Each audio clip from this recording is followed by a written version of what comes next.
Are we live? I think we're live. Let me just show my live stream on Twitter and places.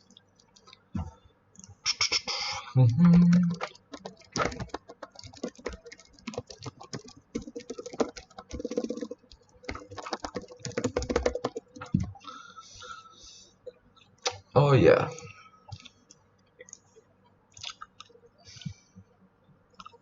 Synod ex cathedra, bro. Where was he sitting? He was sitting in my grandma's porch lawn. You're live, bro. Sounds good. Okay, that's great. Great. Let me just shill my live stream.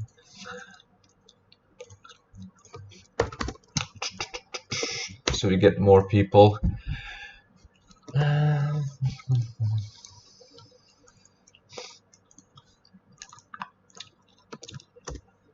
And that should be enough. All right. So happy Sunday for everyone. I hope you had a great Sunday. I personally had. It was a good day at church. Stuff was pretty nice. I only got 4 hours of sleep, but it was worth it. It was pretty cool. So and of course this weekend rather, I watched Joker on Saturday with a cousin of mine, so I don't get hunted by the anti-incel police. I'm just joking, but it was a great movie. We're gonna get into the Joker. We're gonna get into the Joker movie. We're gonna get into a whole bunch of stuff. We're gonna get into the Amazon Synod, and it's kind of crazy these days because right now, as I'm live streaming, there's this like prelist driven RC that's trying to cancel me. Like he's part of the cancel culture, and he's like, for 3-4 days he wants to get me banned from this server that I'm not even a regular in. Oh yeah, let's chill in Jay's server as well. So before we even start, I would like to first answer Vic's questions. I already answered it in live chat, but I just want to answer it again, so people that are watching the live stream, people that are going to be watching the recording understand. So Vic asks, how is it that most Catholics can openly reject Vatican II? Is it not authoritative for all of them? Don't say mental gymnastics, because that's the only answer I've been seeing so far. I mean, that's a fair question. The Tradcaf logic, the argument is that they can reject Vatican II because the Pope himself, Pope Paul VI, he himself has stated that that this council is pastoral, right? That it's pastoral in nature, so it avoids any extraordinary statements of dogma. So the Pope in certain places says that this is not a dogmatic council, this is pastoral. And so the SSPX think that, oh, okay, I can reject this council then because it's not dogmatic.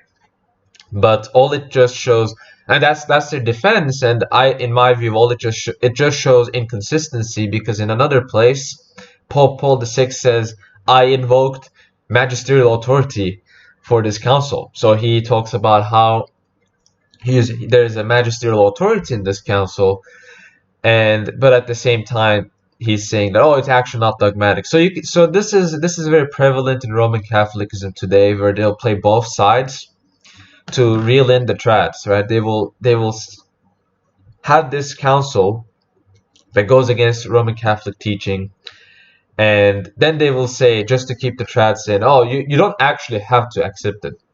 So that's really pretty much what's going on there. So in their defense, as I want to repeat, their defense is pretty much basically, the Pope said we don't have to, so we can reject Vatican II.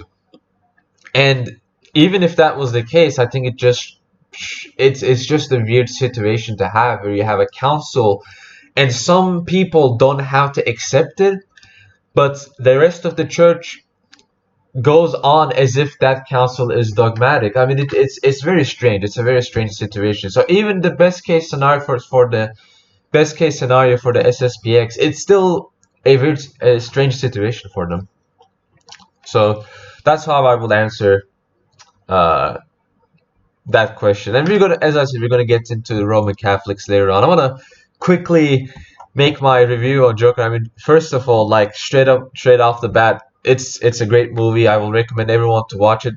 Is there anyone in the live chat that has not watched the movie yet? Because I will get into spoilers because it is a review after all. I'll be spoiling the movie for you. So if you want to check it out, tune into the live stream a bit later. If you want to, if you don't care, feel free to watch. If you watch the movie, go ahead. Shkodran says, "Hey, I'm your biggest fan." Thank you, Archie. And thank you, Archie. You're based. And before we start with Joker, another question by Vic: are the councils we don't consider infallible? I mean, Ephesus 2 is not infallible. Ephesus 2 is a false council. We do have robber councils, if that's what you're saying. If you're talking about councils that might be wrong and aren't accepted fully, there are some cases where some of the canons, yeah, they weren't received by the church. I think one example will be Chalcedon. Canon 28 of Chalcedon was adopted by the East but rejected by the West. So this is pre-schism. So there are instances where certain canons are not infallible and subject to, it wasn't adopted by the whole church, but but there are some minor instances like that, yeah. But it's nothing like polarizing like Vatican II, right? Vatican II is a very polarizing council because it introduces a lot of new things that go against the spirit of the previous councils, right? So we don't have that sort of a situation. Okay, I'll just drop a message in the chat when we're past the spoilers. Joker is Western Orthodox. He has icon on his mom's bedroom. Yeah, there's an icon of the Theotokos and Christ. It's a Westernized icon, so I think it's like a Roman Catholic icon. I mean, canonically speaking, from my knowledge, he is like the family is nominally Roman Catholic, but we don't have a scene where where our Joker goes to the church now, do we? And he probably doesn't. So with the analysis of Joker, I want to just dive into the let's not start with the story first. Let's start with the character himself, the main character himself. And we can see in the movie that there are multiple phases that the main character goes through in Joker. You have Arthur Fleck, who's this like crazy, not crazy, but he's basically a mentally ill dude. And the first couple minutes, the first couple scenes are all about how his life is completely terrible, how he's completely unlucky, how he's unfortunate, so on and so forth. I mean, everything goes wrong. If I just count about all the things that goes wrong at the beginning, I can't count. Like he works at a miserable job, he gets fired, so on and so forth. And this goes on until Arthur gets into kind of a fight in the train. He meets these three Wall Street dudes. These Wall Street rich dudes that are kind of like intoxicated, and Arthur has a sickness. Anyone that watched the movie will know that he has a sickness where he just uncontrollably laughs at really just random moments, either random moments or moments where he's in panic, right? So because of that, he starts laughing, and naturally these guys don't know who he is. They don't know his condition, so they think he's making fun of him. They start beating him up, and because he has a gun from his friend, he shoots these people. And so that will be the second phase of Arthur in the movie, where he starts to develop another persona. He starts to develop the Joker persona.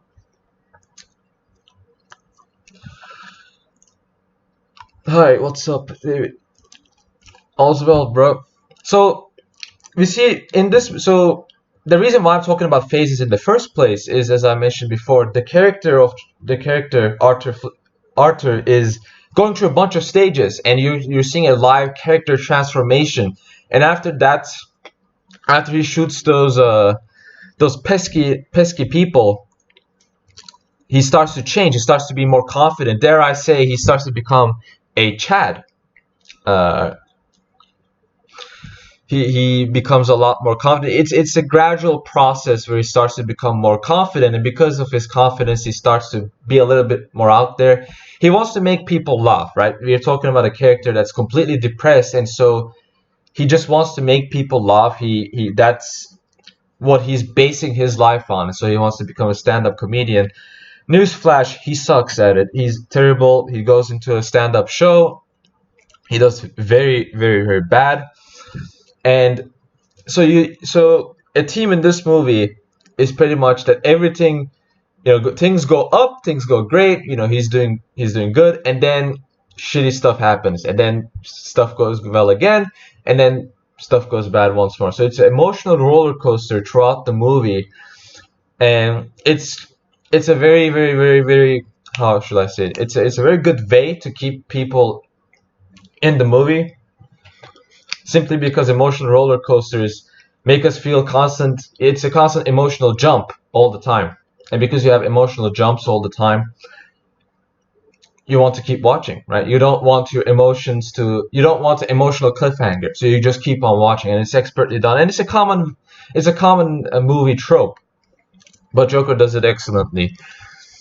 And because of his failure in stand-up comedy, his childhood dream talk show host Murray Franklin notices him, and he ends up being invited to the show. Now that's a huge, again, a very positive thing just happened in his life, and so naturally shitty things are going to happen, and a couple shitty things happens, and all of those are a collection of his identity being eroded. Arthur finds out that he's adopted, that he's not Arthur Vane. He's not the son of, what was the name of Bruce's father? I forgot. But he's not Batman's brother, as he thought. He's not the father of this millionaire, and he realizes that he was adopted, that his whole life pretty much didn't matter, that his whole persona was fake, his whole identity is fake.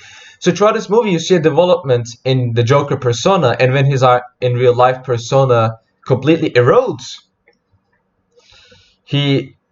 what choice does he have? Well, he adopts and embraces the Joker identity, this crazy, kind of out there, eccentric guy. And when he adopts that persona as time goes on, the famous scene where he shoots the talk show host in the face, instead of killing himself as he planned, the movie really explodes and climaxes there. So you see a phase, the starting phase is a depressive, everything goes bad, life sucks phase.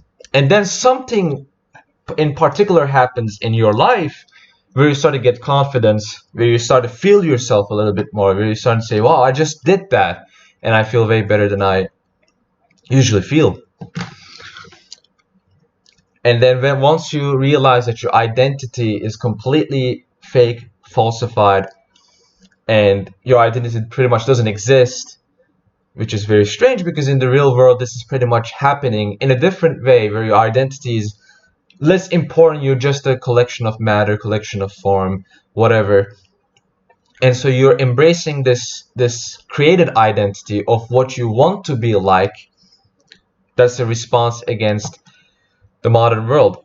And so these phases in the movie, as we can see, I think it shows some kind of a possible phase for some people. It can be applied for them, right? So you can start up being depressed, something happens, and then you start to develop a different persona, and your real persona starts to get eroded, and so that different persona is adopted. You adopt that persona, and this is something that happens. I think it happens a lot online. People become different people online, and over time, if they start rejecting their real self, they start to become, they treat real life as if it's Twitter. They treat real life as if it's Discord. They act exactly like they will act on Discord. They act exactly like they will act on Twitter. And even amongst normies, we see this kind of a mechanic where they're completely devoid of genuine originality. And in a way, I think the character of Joker initially started he's depressed and he's sad about the state of the world throughout the movie, because because no one is pretty much genuine anymore. There's no it's full of apathy. People are apathetic to one another. They're not genuine. Everything is just a facade. And the main character realizes that, and he tries to fix that all by himself. And obviously, what is a mentally ill loner going to do? He's going to do nothing. He's just going to make himself look like a clown. So when it comes to politics, when it comes to political teams in Joker, there's a lot of different teams. I think one particular issue that we kind of touched on is how the riot started, right? So what happens? Arthur gets into a fight with those vain corporate workers, vain bankers, I think. He gets into a fight with them. He kills 3 of them. 2 of them in self-defense. The third one, he just pretty much hunts him.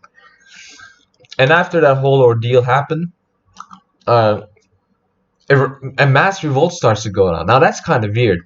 But I think the movie is pointing out that seemingly independent events can cause a connection and can make people perceive a connection that is going on. So in reality, you know, the guy killing Arthur killing those Wall Street people and the riot, they're completely independent events. They're not tied to one another.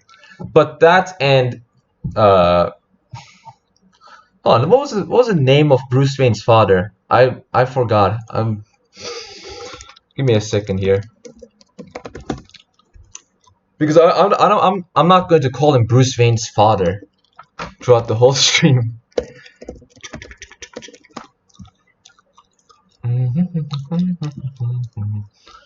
Oh, what is this? The 4chan movie? Yep.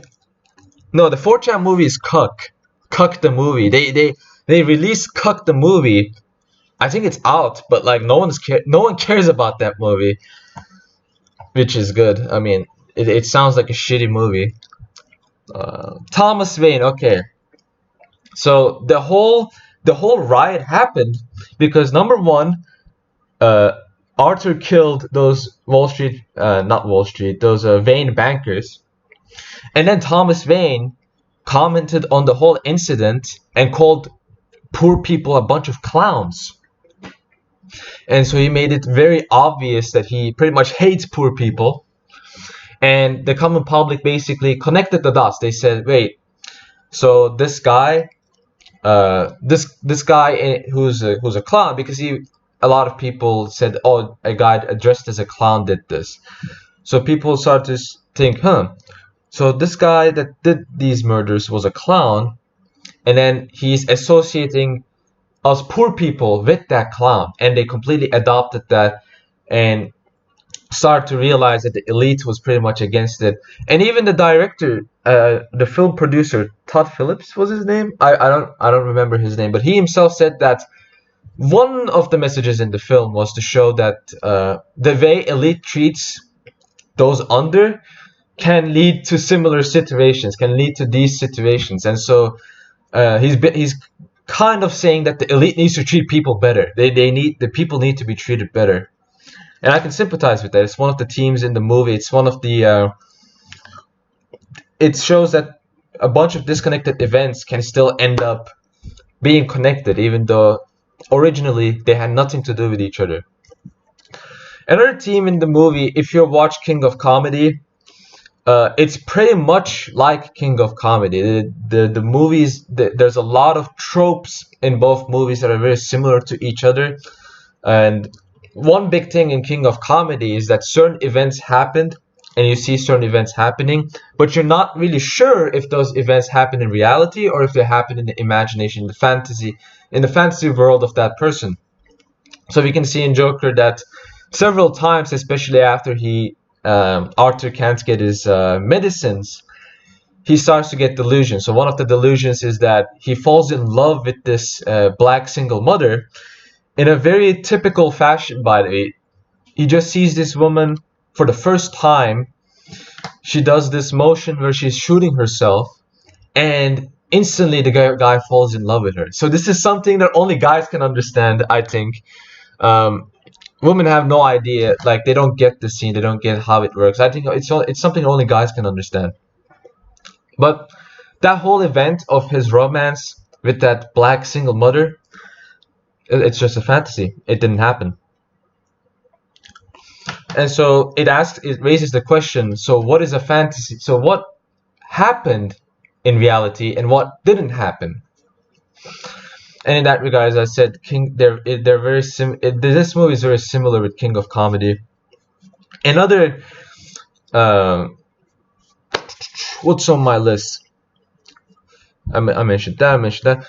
Oh, I saw this on Twitter. I saw E. Michael Jones saying that this movie was terrible, and I saw someone in the comments saying that you could at least mention how single motherhood is viewed in the movie. And in multiple instances, there are 2 instances of single mothers, and the whole reason Arthur Fleck ended up being mentally ill is because of single motherhood. He was abused by his own mother. He was abused by his quote-unquote father. And on top of that, he was adopted. So he wasn't even related to any of those people. And it's a team that E. Michael Jones missed out of all people. I thought he will love to comment on the single mother thing. But we can see in the movie kind of a warning about... I mean, throughout the movie, no family you see in the movie is a healthy family. There's no healthy familial relationship in any parts of the movie. Foundationally speaking, I mean, Arthur Fleck, even when he has good relations with his own mother, it's not a good relationship. They're hiding things from each other. They're both in different worlds from one another, and they're both mentally ill. It's not a healthy relationship. And you see the black single mother, who's definitely struggling to make ends meet. She straight up wants to kill herself. I mean, why would you motion shooting yourself in the head to a stranger? Makes absolutely no sense unless you're completely depressed. And the main team, the last team I want to tackle, and this is something I kind of cooked up in my mind. Let's check the comments before. King of Mars says, this movie was quite vague to its politics, like it was held back, but it does talk about the downfall of the men in society who rebel, like Taxi Driver and Falling Down. Yeah, exactly. I mean, there's a heavy emphasis on pretty much people being cast out by the society, and the irony here is that society is casting its own people out. So society is basically persecuting society itself. And that's pretty much one of the greatest focuses in the movie. And it's probably one of the reasons why this movie was so well received. It has a very good social commentary. Womp Womp asks, do you think he killed the imaginary GF? Maybe. I don't think so. I don't think so though. But he might have. I think it's a possibility. I mean, we don't see her after, like, we don't see her ever in the movie after that event, so he might have, yeah, he might have.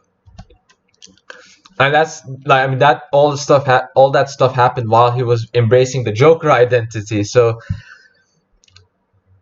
you know, in that great scene where his ex co-workers came to his apartment and asked him for a favor, and he straight up kills one of his co-workers, and he spares the manlets because you were so good to me. And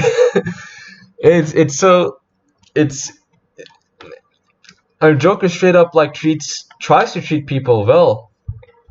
It's just that you see that like throughout the movie, everyone treats him like trash, and it's past the boiling point. And I think the movie is pretty much warning, right?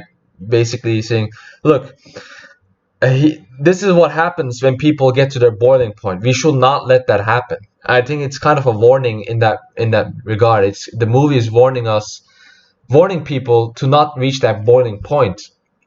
And if you look at media, they don't give a shit. They want they want people to reach the boiling point. And one particular how should I say, one particular theme in this movie that I think quite some people missed out on and this might be a really hot take, this might be a stupid take, but whatever, is I think Arthur Fleck initially started being an optimist, right? He was still very miserable, he was still depressed, he was very sad, but that doesn't mean you can't be an optimist, right? You can be very sad, you can be depressed and still be an optimist. Well, not fully depressed, but you can still be very sad at the state of the world and still be optimistic. And I think Arthur Fleck as a character, one reason why it reached the boiling point with him is because he was being too optimistic. He tried to make people happy. He thought that everyone was just nice on the inside, and we just need to make people happy. And you can see this in his character, right? He wants to be a stand-up comedian, but he's terrible at it. Is it because he's dumb? No, he wants to make people laugh, even though he's not good at the job. He wants to make people laugh. He wants people to enjoy themselves.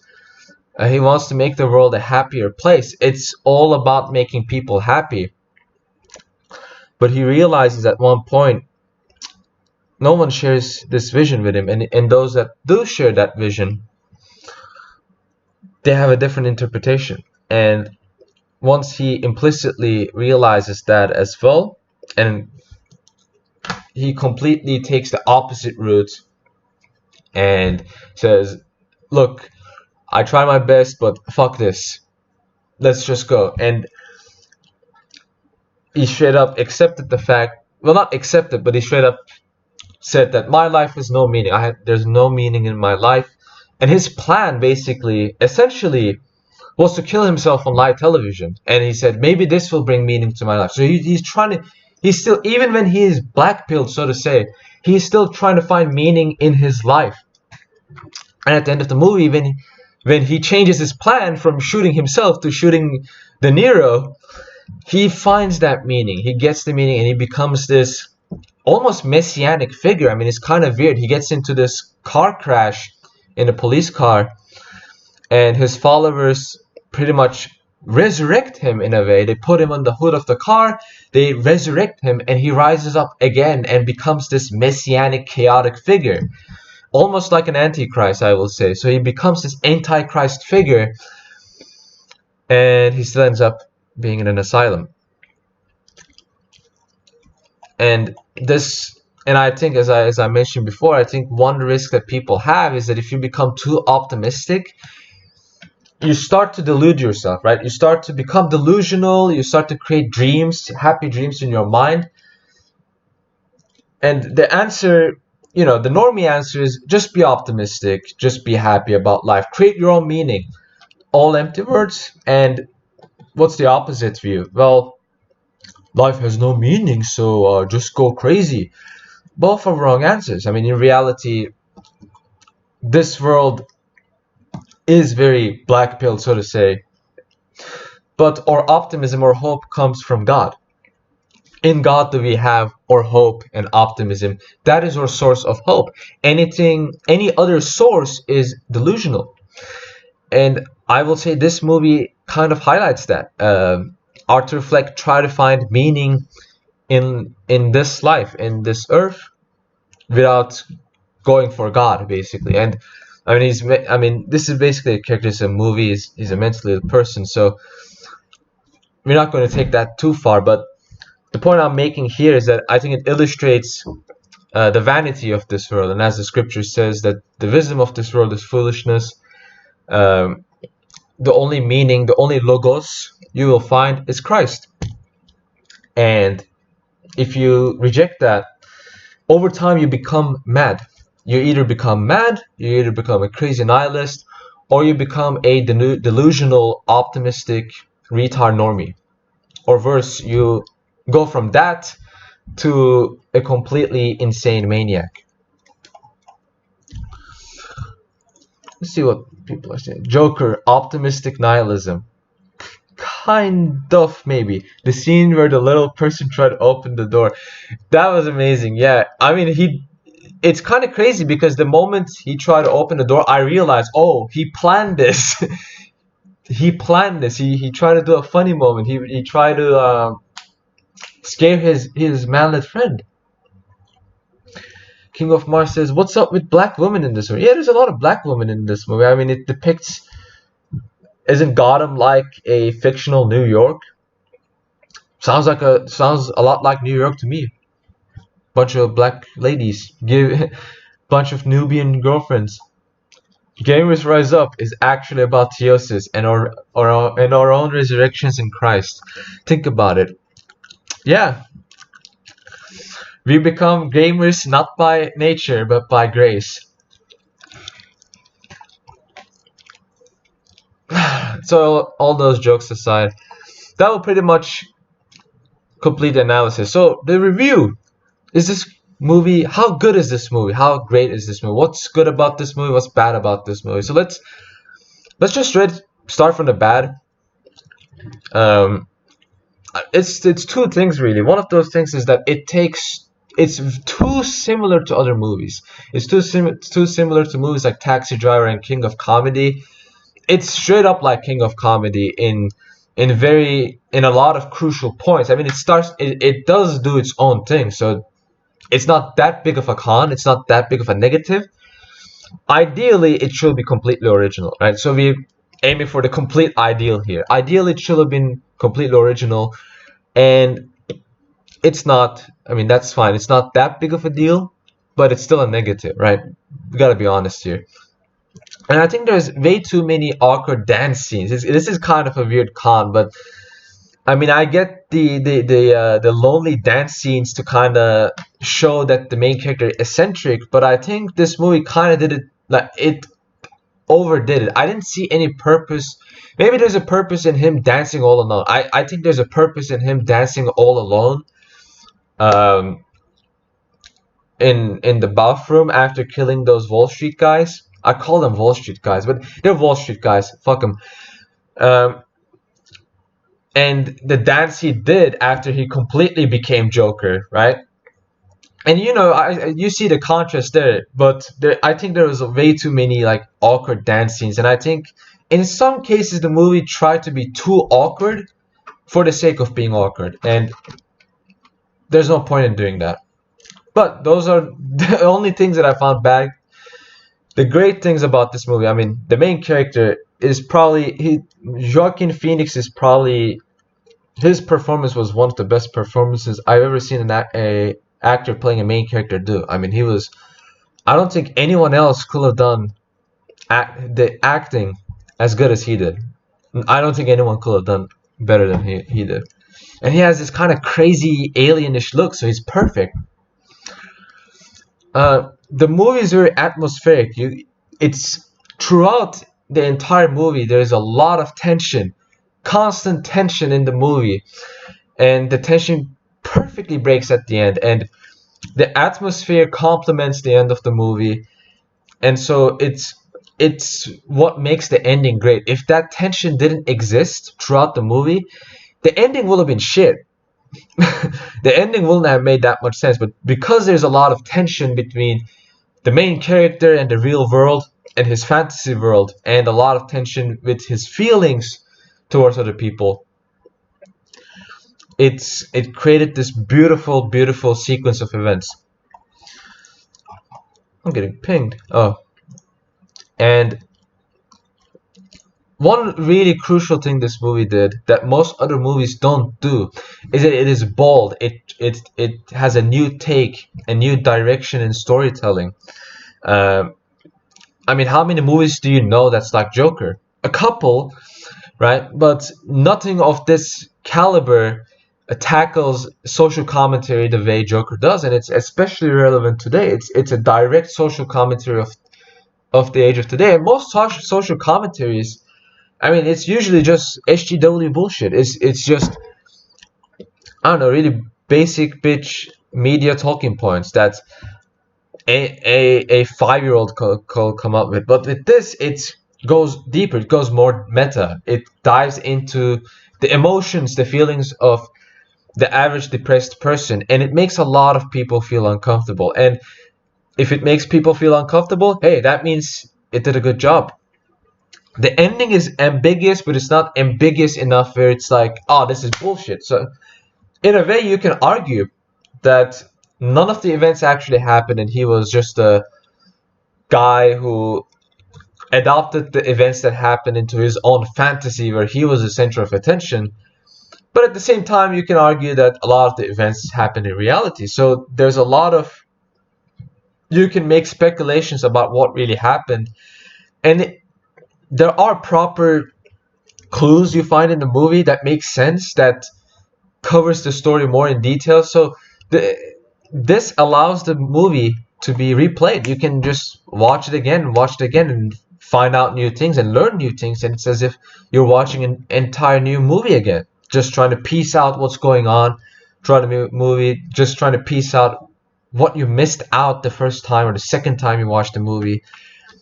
And because of that, I mean, movies being rewatchable, that's a very hard thing to do. Usually when you watch a movie, it's like, okay, there's no point in watching it again because I know what's going on in the story. The story is fairly simple.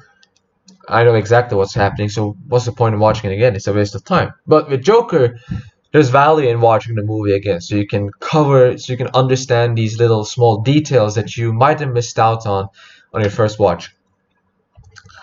And that's pretty much it. So let's say out of 10, now out of 5, what will I give this movie? It's a strong 4.5. It's not perfect. No movie is perfect. No movie has a 5. So it's pretty close to perfect. 4.5. Definitely watch it. It's a great movie. And the best part about this movie, the best part about Joker, is the fact that before it was released, the men gave 95% rating to the movie. The women gave 65%. So from that, it's a better movie than expected, right? I'm halfway joking, 20% here. So that covers Joker. That covers my thoughts on the movie.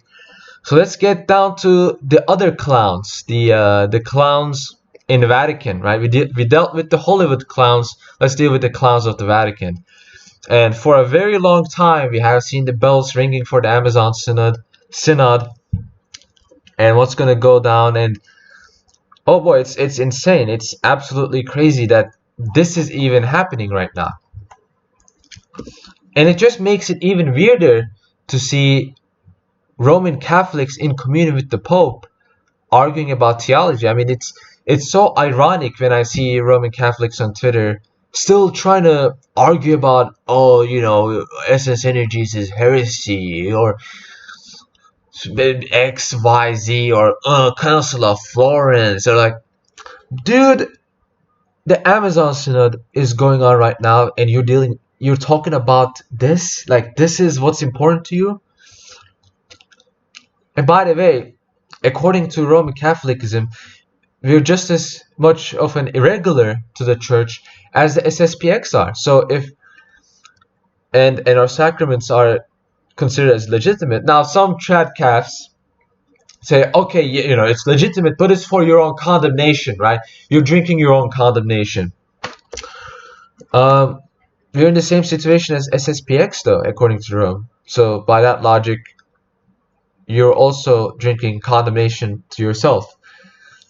It's a stupid argument. It's a complete cope. It's just a trad-calf cope. And again, I just want to reiterate how weird it is to see a bunch of Roman Catholics still trying to argue against Orthodox. I see this all over Twitter. Maybe you need to watch out for Amazon Synod.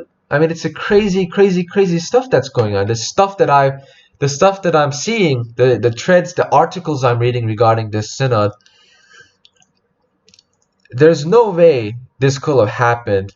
There's no way this could ever come close to even happening in Orthodoxy, in an official synodal.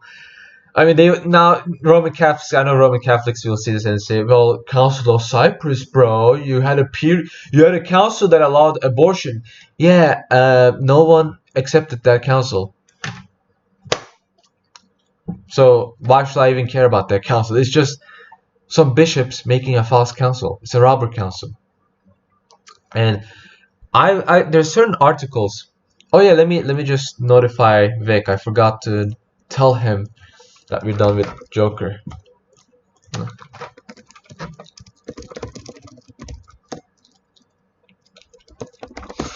Anyways, the where was I going with this? I've seen a lot of stuff where is it? Oh yeah, cardinals affirm that Amazon Synod will consider married priests. Now, two things that's really weird with this article. Number one, married priests are already a possibility in Roman Catholicism. You have uniates. Byzantine Catholic priests are married, and it just shows you that it's already something that the Roman Catholic Church doesn't even care about. So, and it's weird to me that the cardinals are considering married priests because it already happened. I mean, naturally, it's just gradual increment. They're just gradually trying to liberalize and go against their own dogmas.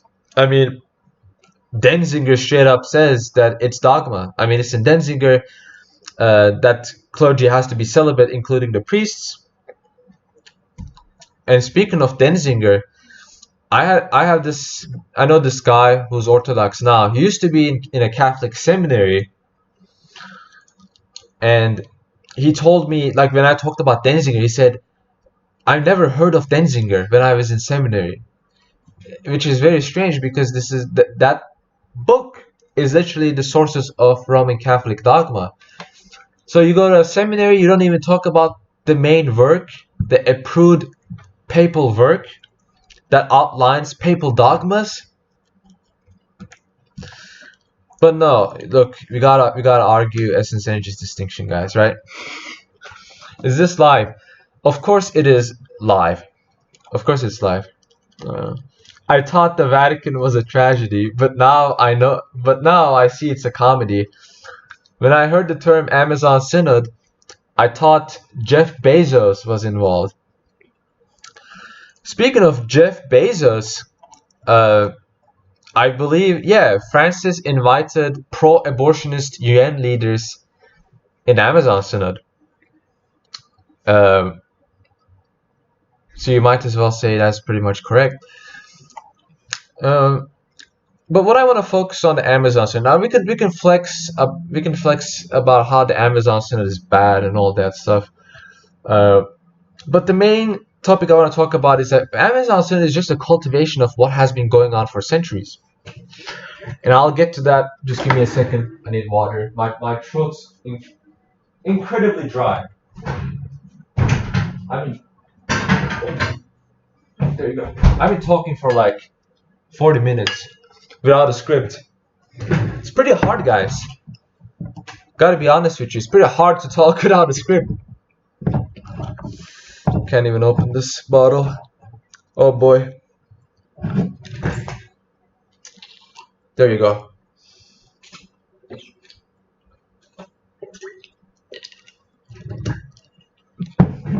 Salting would have been cooler if I had face cam on. But face reveal in 1,000 subscribers, guys, okay? So tell your friends to subscribe to me. So you can see my face. Am I serious? Maybe. Imagine being mad about historical dogmas like married priests and not about the pure paganism. Tradcasts are crazy. Probably have to travel 3 hours to get a decent church. Yes, I'm getting to that part and why it's a cultivation of ancient heresies basically in the Roman Catholic Church. And yes, Francis did indeed talk to James Martin, who is straight up pro-LGBT. He's like this pro-LGBT, pro-refugee. Like he's complete SGW. And I mean, this is nothing crazy because Pope Francis, he what did he do? What's the word for it? He put in place a cardinal that's literally homosexual, I think, or either he's homosexual or he's pro-LGBT. In my eyes, there's no difference, honestly. If you're pro-LGBT, you're a faggot. But the point I'm gonna try to make with the Amazon Synod is that it's the roots of ecumenism, the roots of the spirit, this pagan spirit worship, was already set in stone tons of years ago. And if you read Michael Hoffman's book on Occult Renaissance Church of Rome, he goes incredibly in depth with this. It's a crucial book. I'm not really going to talk about that book though. And the main thing I want to focus on is that this ecumenistic attitude was present even in the 13th century. The Council of Lyons, for example, where they try to unite with the Orthodox Church, they try to do it through political legates initially, and then they try to do it with Council of Florence. Now, interestingly, in Council of Florence, they pretty much adopted this weird.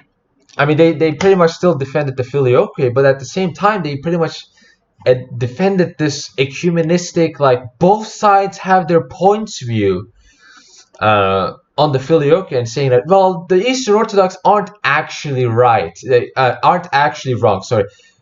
And you had this kind of an ecumenistic double talk, double speak in Council of Florence in the 15th century.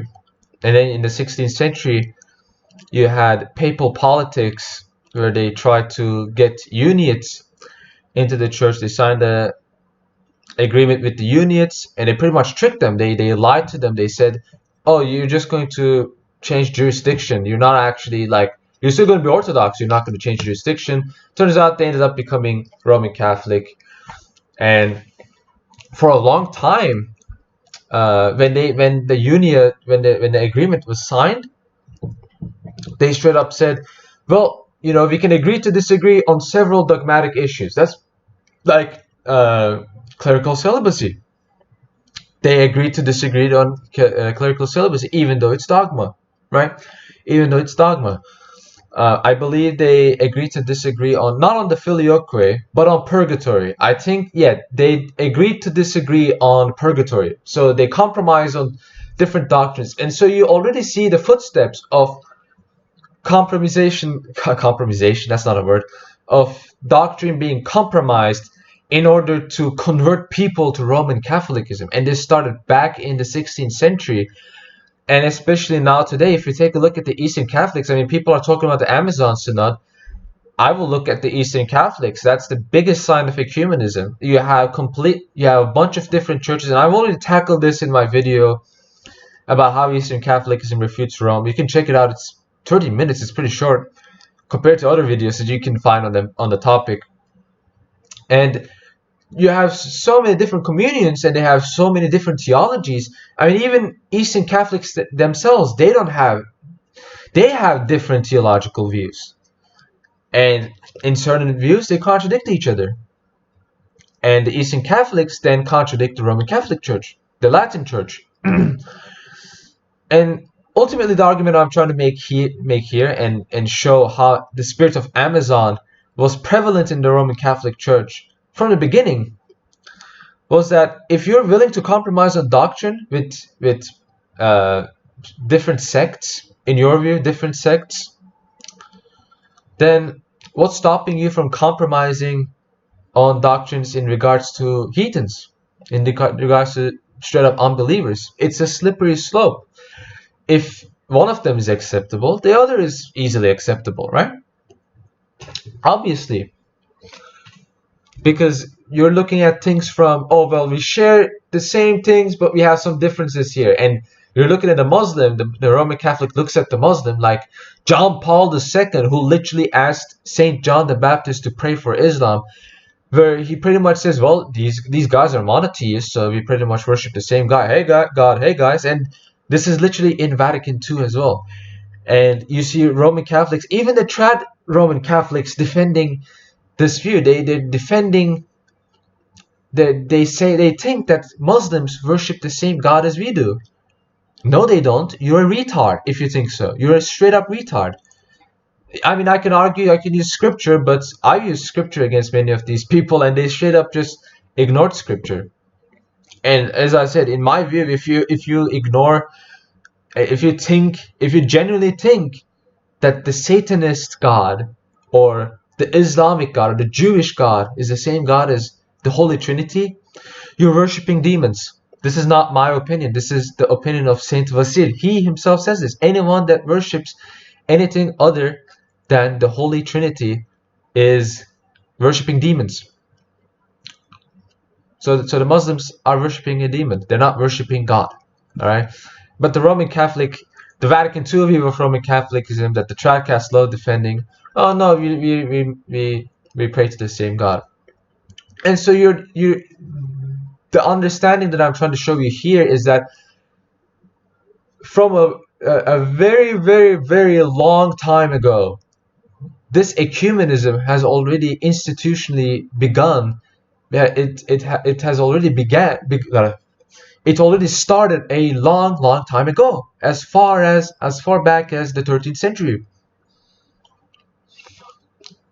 There was many different attempts at ecumenism, pretty much.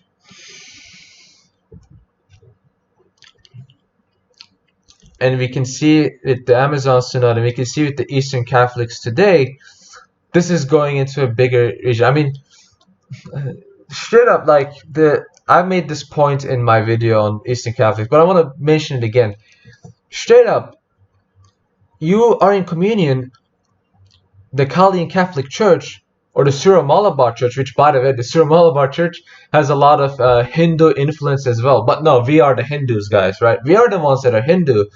They are not, all right? Even though they're in communion with a literal Hindu syncretist church. And the Syro-Malabar Church, what do they refer to as Diodor?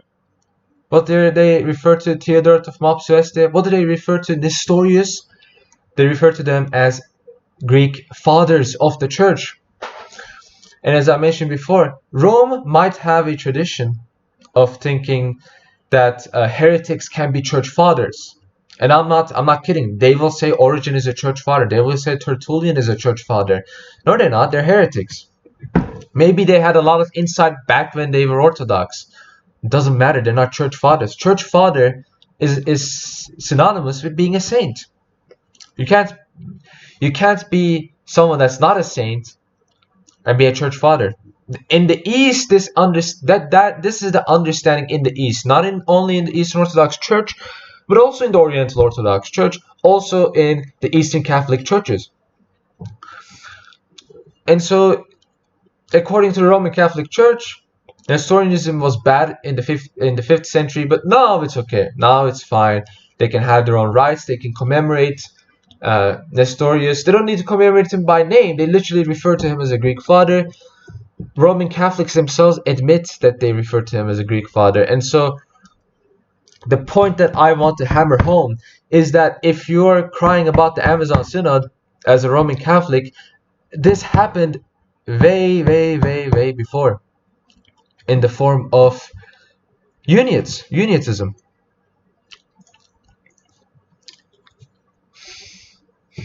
So let's check out some of them comments. I mean, if you have questions, it can be anything. I mean, this is a free talk. This is kind of me just talking about stuff, like whatever comes to my mind.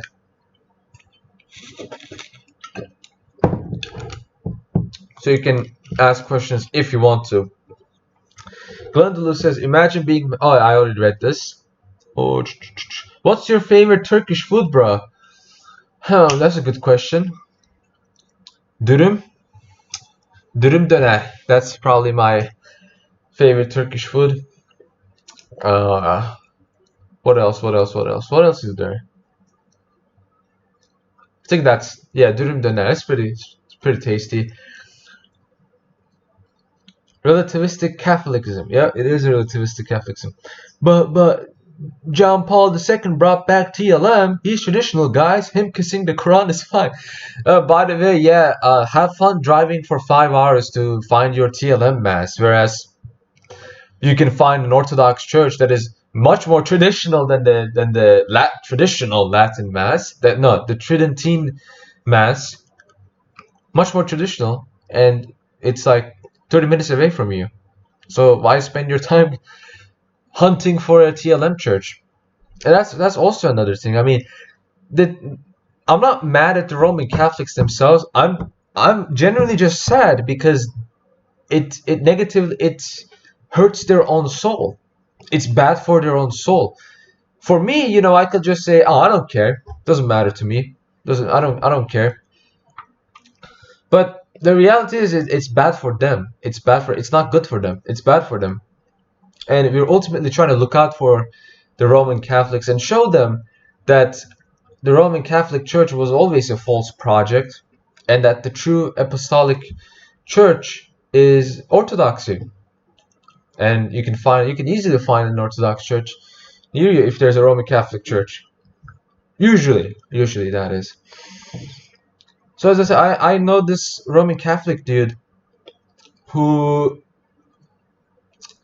he used to go to church regularly, and he found out all about this the Roman Catholic saints, the crazy Roman Catholic saints. He straight up called Catherine of Alacoque and Teresa of Siena and those Catholic saints. He called them whores. He called his own saints whores.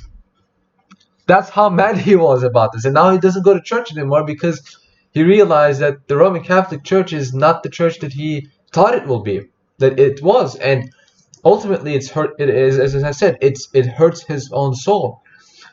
You don't have to spend time trying to find that perfect TLM church. You can just go to an Orthodox church, a more traditional divine liturgy, right?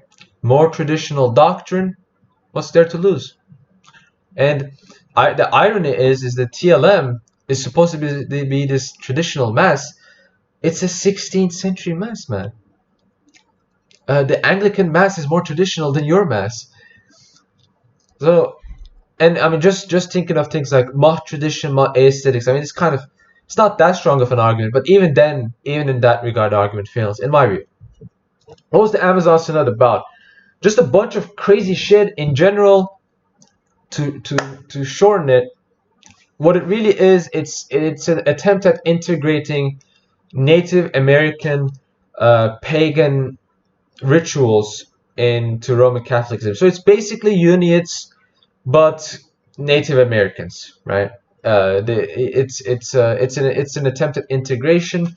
There's a lot of also attempts at liberalizing certain dogmas in the Roman Catholic Church. As I said, in the Latin Rite, they try to allow priests to be married, right? So which is the right doctrine, but it goes against their own dogmas.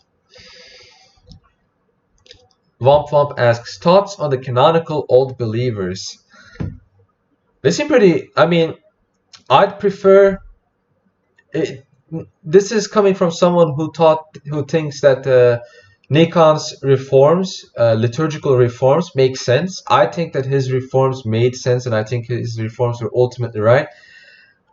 But the Old Believers, canonical Old Believers, they're Orthodox. I mean, what can I say? They're Orthodox. I think their liturgy has something special that we can appreciate. Something special that doesn't stray to heresy. It's something different, but it's still authentic Orthodoxy. It's not like the Western Rite, I would say. It's something that ended up developing in an accidental way, but it still maintained its beauty. So I pretty much like Old Believers. I think they have some kind of weird stuff, but the canonical ones, no problem with them. The Old Believers, like the council that anathemized them, the Council of Moscow in 1667, I think.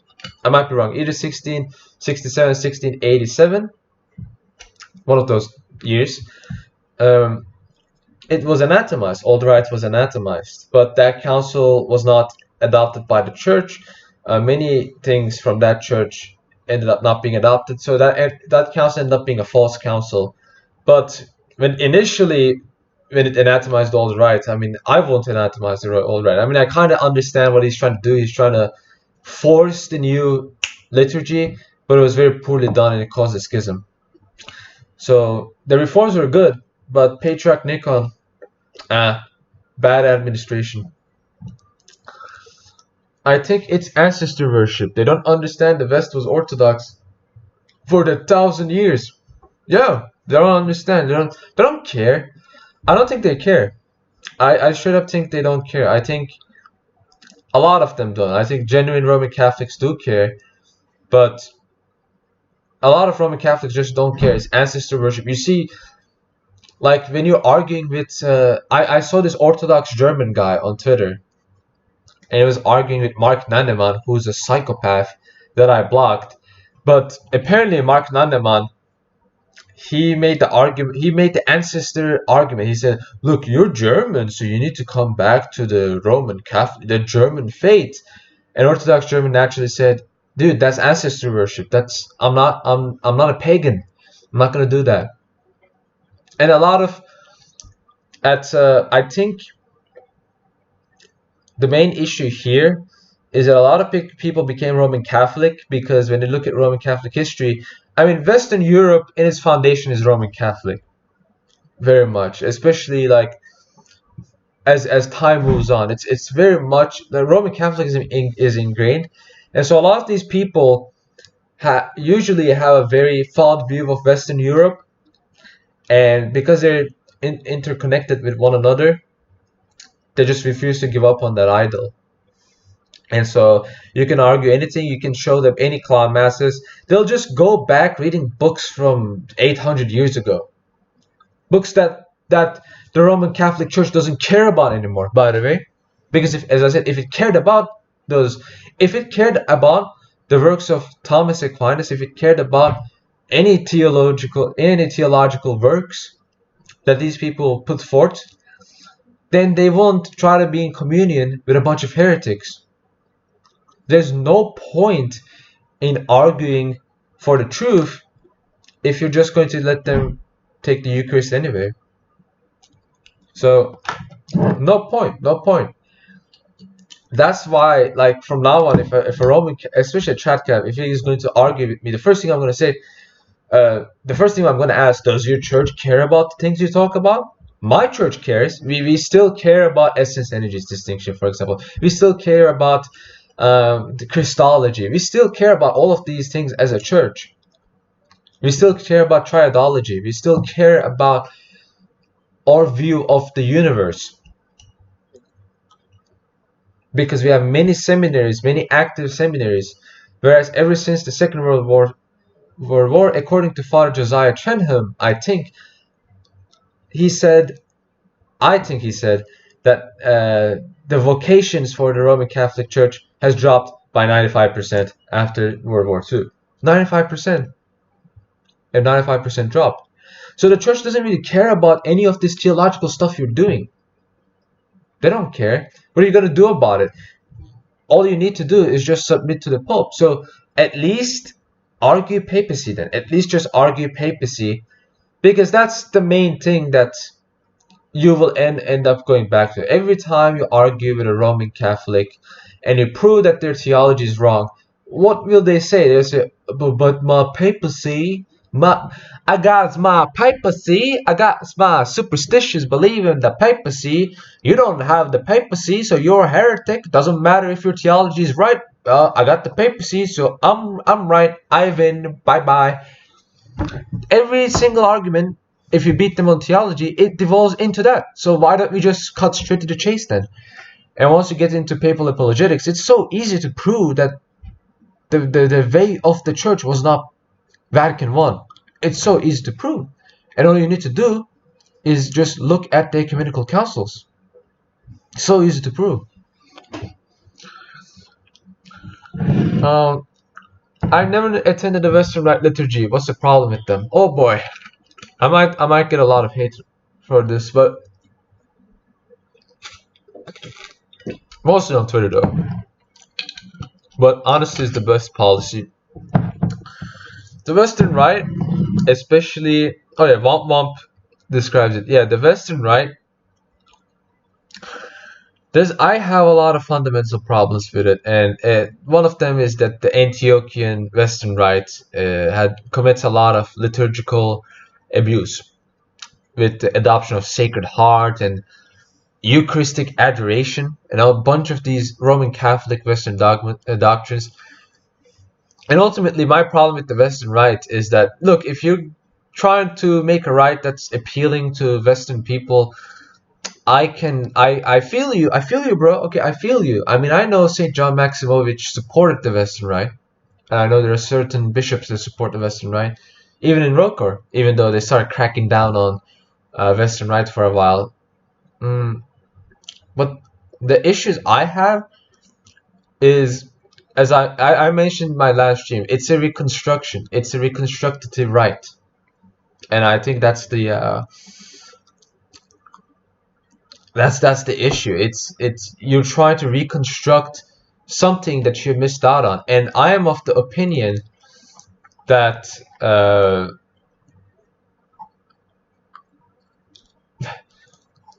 hold up, I'm getting pinged all over the place. Never mind, I'm just not gonna look at this stuff. Where was I? I mean, I should stop trying to multitask. I should have forgot. Oh yeah, Western Rite. It's a reconstruction, and because it's a reconstruction, I'm not looking too hard on it. And it adopts certain Western stuff, which some of them, like for example, Eucharistic adoration. Maybe you could argue that Eucharistic adoration is not heretical, that it's Orthodox. You could do Eucharistic adoration. Maybe you could argue that. It doesn't mean that we should adopt it. Because, and this is going to sound very strange, but the apostles have a heavy emphasis on maintaining, the church itself has a heavy emphasis on maintaining liturgical purity, cultural purity, church culture purity, so to say. What do I mean by that? If there's an optional practice that might be true or might not be true, if there's an optional practice that is completely adopted by a heretical church, we refuse it. We don't do it. And you might say, wait a second, that's very petty. How that makes no sense. And the best refutation of that is read the Didache. Read the Didache of the apostles. The apostles. Why do you think the apostles say that we shall fast on Wednesdays and Fridays? Question: Why do they say that? Is it because Christ was betrayed on Wednesday and he was put on the cross on Friday? Yeah, but that's not the reason that they actually outline. That's not the reason they give. The reason that they give on why we fast on Wednesdays and Fridays is because the Jews fast on Tuesdays and Thursdays. That is their justification, and it's literally heretics do it, so we're not going to do it. And will it kill us to fast on Tuesdays and Thursdays? No. You could fast on Tuesdays and we could have alternatively had fasting days on Tuesdays and Thursdays. But the apostle said no. These Jews, these Pharisees, they fast on Tuesdays and Thursdays. We're not going to do anything like them as long as it's optional. And so they said we're going to be fasting on Wednesdays and Fridays.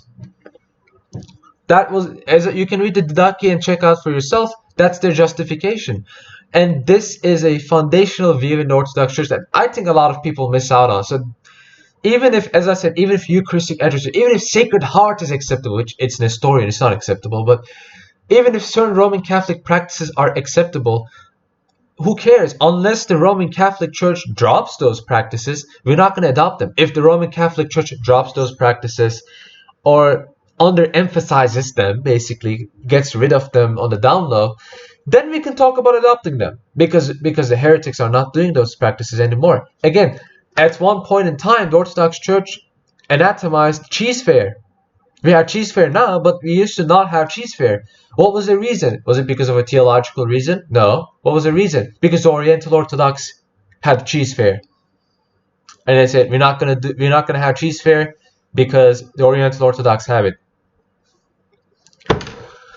So this Western Rite fascination with adopting Western things that don't go against Orthodoxy is completely off the mark. It misses out on the liturgical purity that Orthodoxy tries to maintain, and without liturgical purity, you're going to miss out on a lot of things. And again, you might argue, well, David, you just said that the old rite is pretty cool and all. Well, the old rite is pretty cool because what? They say hallelujah, hallelujah instead of hallelujah, hallelujah, hallelujah. They say hallelujah 2 times instead of 3.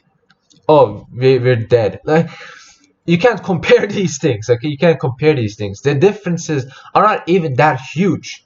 The major differences is spelling the name Jesus in Russian.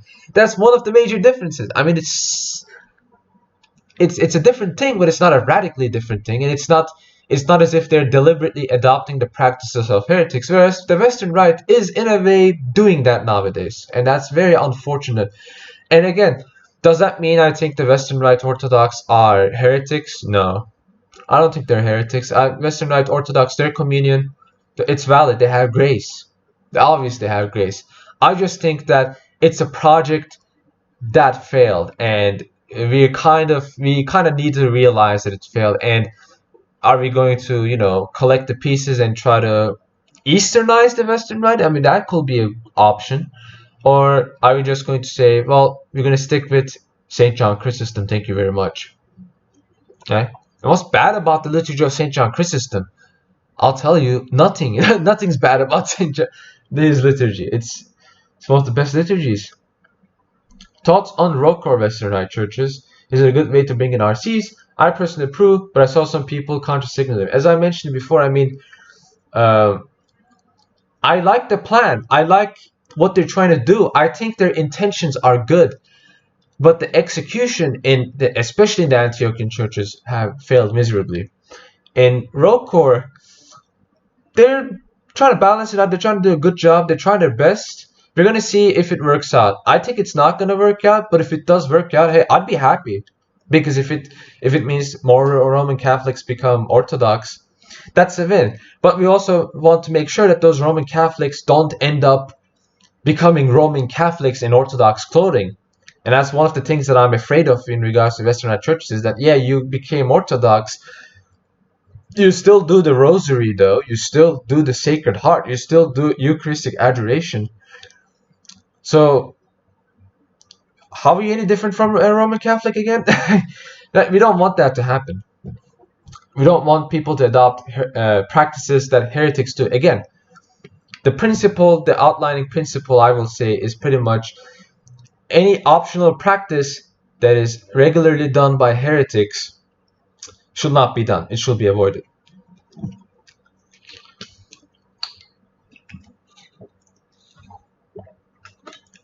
Oh my goodness, I'm just constantly getting pinged in this server.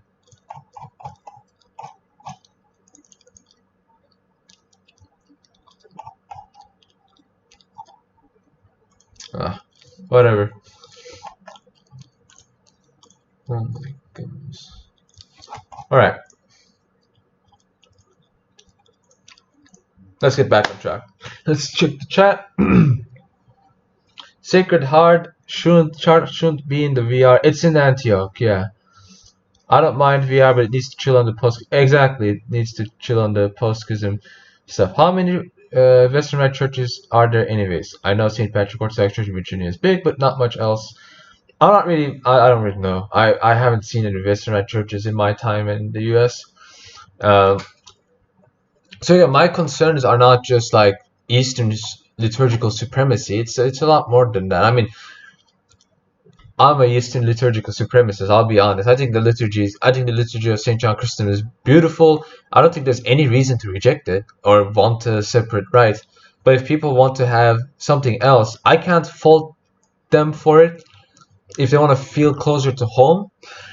But as I said, adopting heretical practices or practices that heretics do, no bueno. We don't do that, boys. Alright. This stream was pretty long, 1 hour. It surpassed in an hour. I'm pretty much done here, boys. So pretty good stream actually. We covered Joker, we covered the Amazon Synod.